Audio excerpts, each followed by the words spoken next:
Jetons un œil à Romains chapitre 12, verset 10. Par amour fraternel, soyez pleins d'affection les uns pour les autres.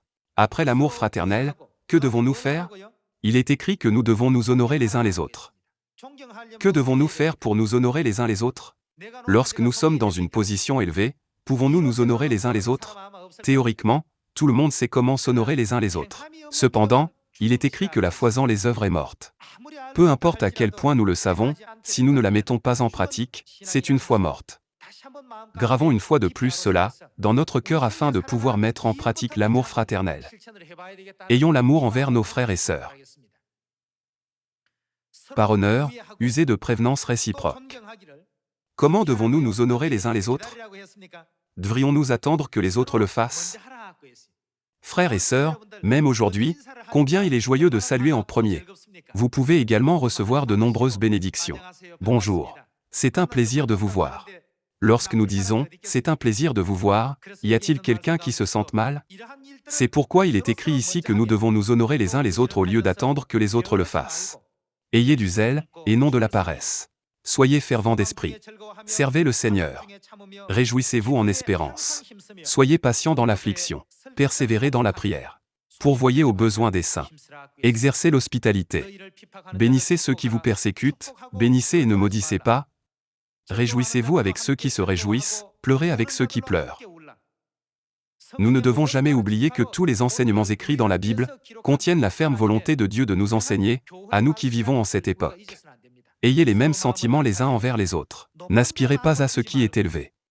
Si nous aspirons à ce qui est élevé, nous en viendrons naturellement à mépriser les autres, à leur donner des ordres et à les opprimer.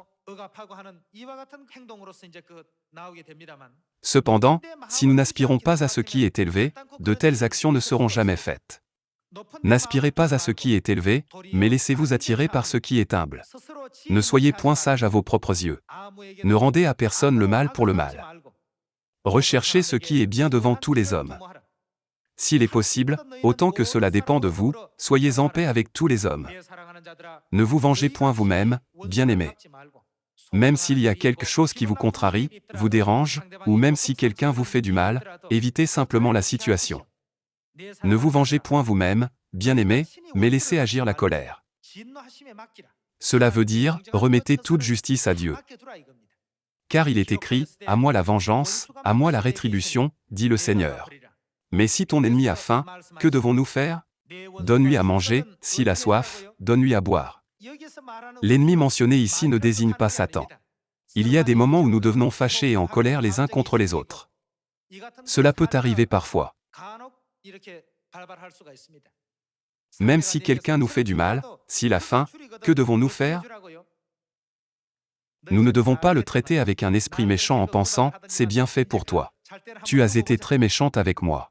Voyons ce qui t'arrive. » Au lieu de cela, « Mais si ton ennemi a faim, donne-lui à manger, s'il a soif, donne-lui à boire, car en agissant ainsi, tu amasseras des charbons ardents sur sa tête. » Ne te laisse pas vaincre par le mal, mais surmonte le mal par le bien. Pendant que nous vivons notre vie de foi dans l'Église, c'est le moyen sage de mettre en pratique l'un des enseignements importants du Christ, par amour fraternel, soyez pleins d'affection les uns pour les autres. Lorsque cela est accompli, Satan ne peut pas entrer dans l'endroit où nous sommes unis par l'amour. Par conséquent, si nous sommes pleins d'affection les uns pour les autres par amour fraternel, et que nous nous focalisons uniquement sur l'Évangile, Dieu nous accordera tous les résultats. Nous devons penser, c'est la base de l'Église.